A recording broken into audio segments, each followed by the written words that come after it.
The secret is the Eibishter loves every Yid even before he learns Torah, even before he does a mitzvah.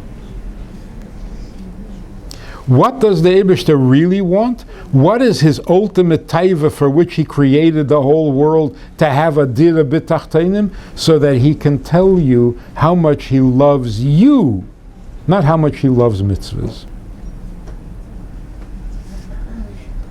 And that's why the Baal Shem Tov said very gently, because we weren't ready to hear it. He said, you should know that a Jew who doesn't learn Torah, there's something special about him too. What is he starting to tell us?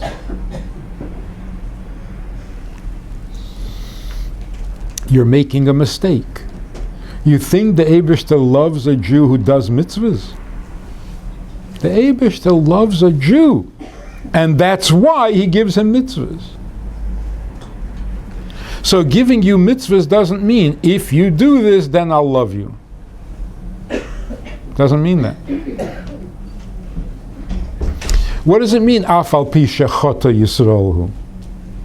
What does that mean? Not Yaakov, Af al pi shechota Yisraelhu. What's he a Yisrael? He's not a Yisrael. He doesn't learn. He doesn't do mitzvahs. He's a Yaakov. Maybe, a little bit. No. Af al pi shechota Yisraelhu. What does that mean? The real secret that we're just beginning to understand, the dira b'tachteinim means the Eibishter wants a world that can understand how much he loves a Yid. And that because of that love, he gave us the Torah. And because of that love, he gave us the mitzvahs. So when the Eibishter is upset with a Jew who doesn't do mitzvahs, what does it sound like? What's going on in the Eibishter? You didn't do mitzvahs.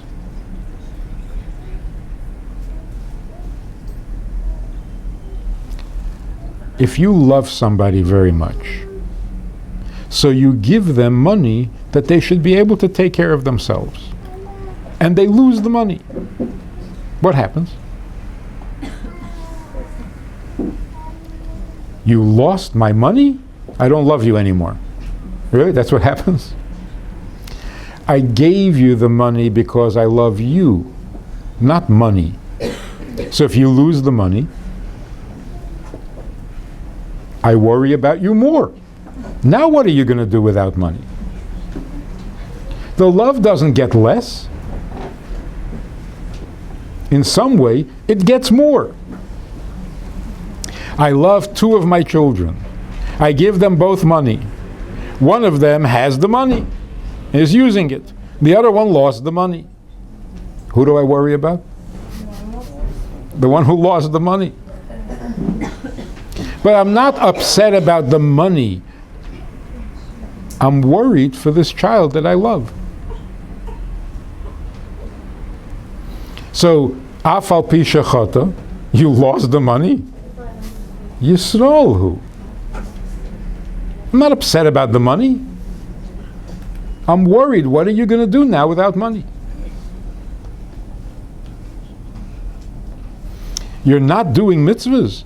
I'm worried about you. Not I'm angry at you.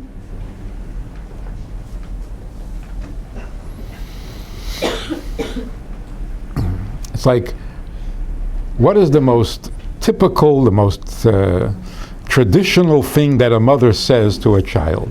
A Jewish mother. A Jewish mother? Don't forget a sweater. Don't forget to put on a sweater. And the child says, it's not so cold. Please put on a sweater. So if the child doesn't put on the sweater, don't love you anymore. The Eibush that gives us Torah is like giving us a sweater. Here, this will keep you warm. I don't want it. You don't want it, then I'm going to worry about you. you'll catch a cold.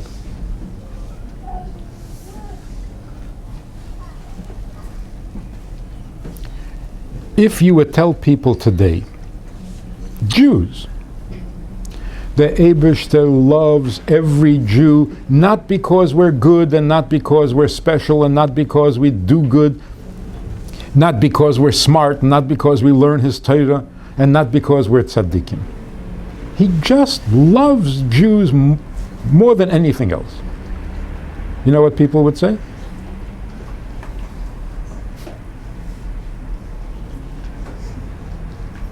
People would say, why?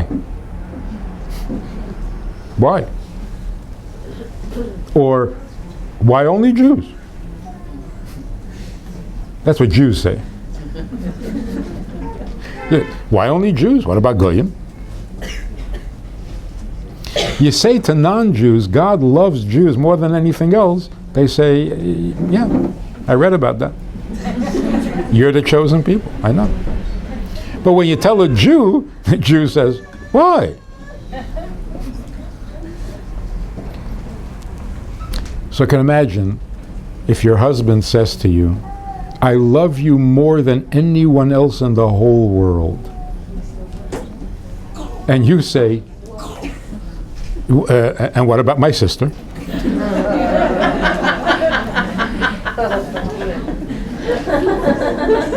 You know what's going to happen? Your husband will never say it again. He'll say, okay, fine, I'll be careful not to mention it again. Because you can't hear it. You're not ready. So it's been 5,773 years that the Eibishter is trying to tell us this, and he looks at us and says, yeah, they're not ready yet. I'm going to tell them, and they're going to say, yeah, what about my sister? Not ready. Do you know what Yiras Hashem means? You know what Yiras Shamayim means? Not the Eibishter can hurt you. That's not Yiras Hashem. It's not even nice. Yiras Shamayim means if you knew how much the Eibishter loves you, it would scare you. It's scary. It's frightening how much he loves us. He created the whole world for us. That was his taiva. He waits for us to make a dira b'tachtainim so that he can show us how much he loves us. That's scary. That's a lot of love. Are you ready to handle this?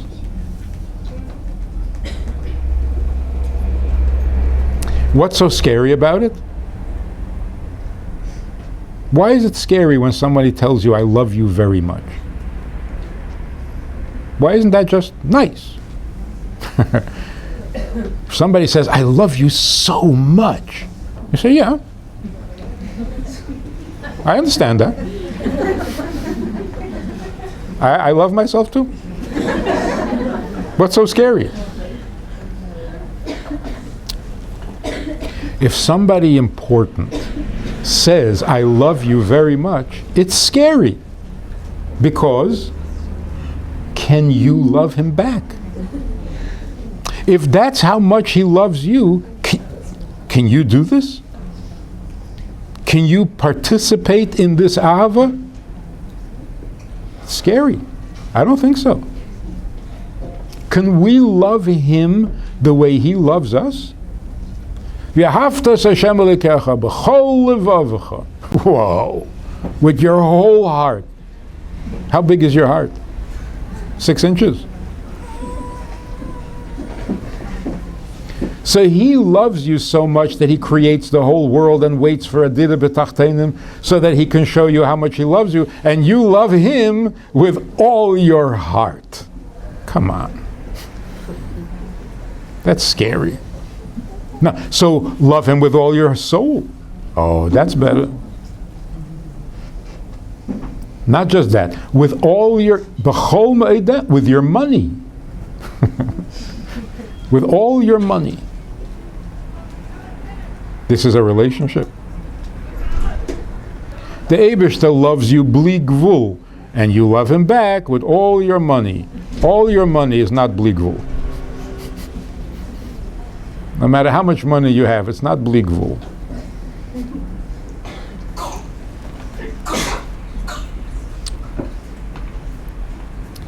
Yireh Shamayim means, if you knew how much he loves you, it would scare you.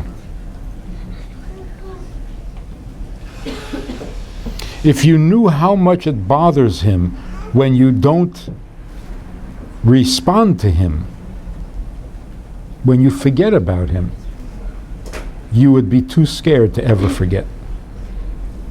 Not because you're going to be punished, but if you know how much he needs you, it would be too frightening to disappoint him.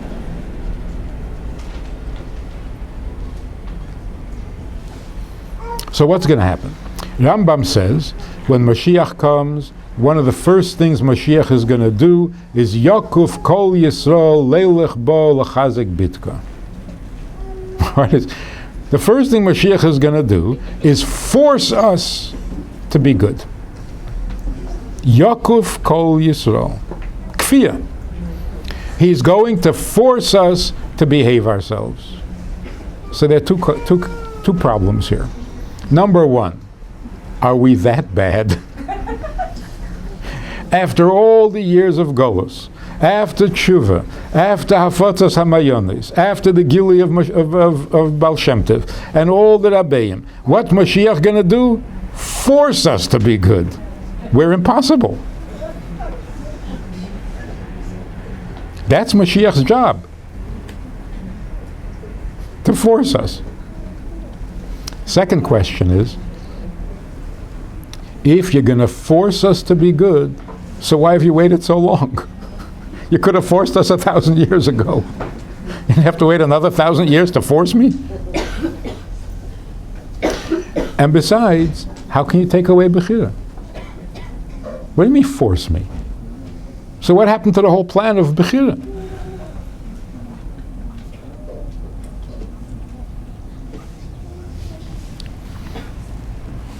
When Mashiach comes,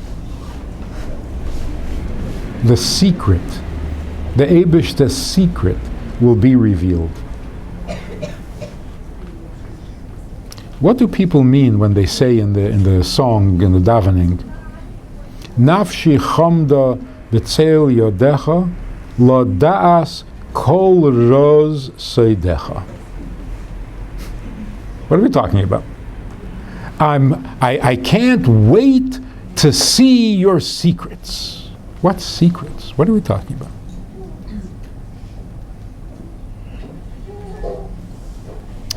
When Mashiach comes, this secret will be revealed. The secret is the Eibishter needs you and loves you and gets pleasure from you more than you ever imagined. Not because you're good and not because you learn and not because you're smart, but because you are a chelek elokah mimal. When that's revealed, when we know how much he needs us, we're not going to be able to sin anymore.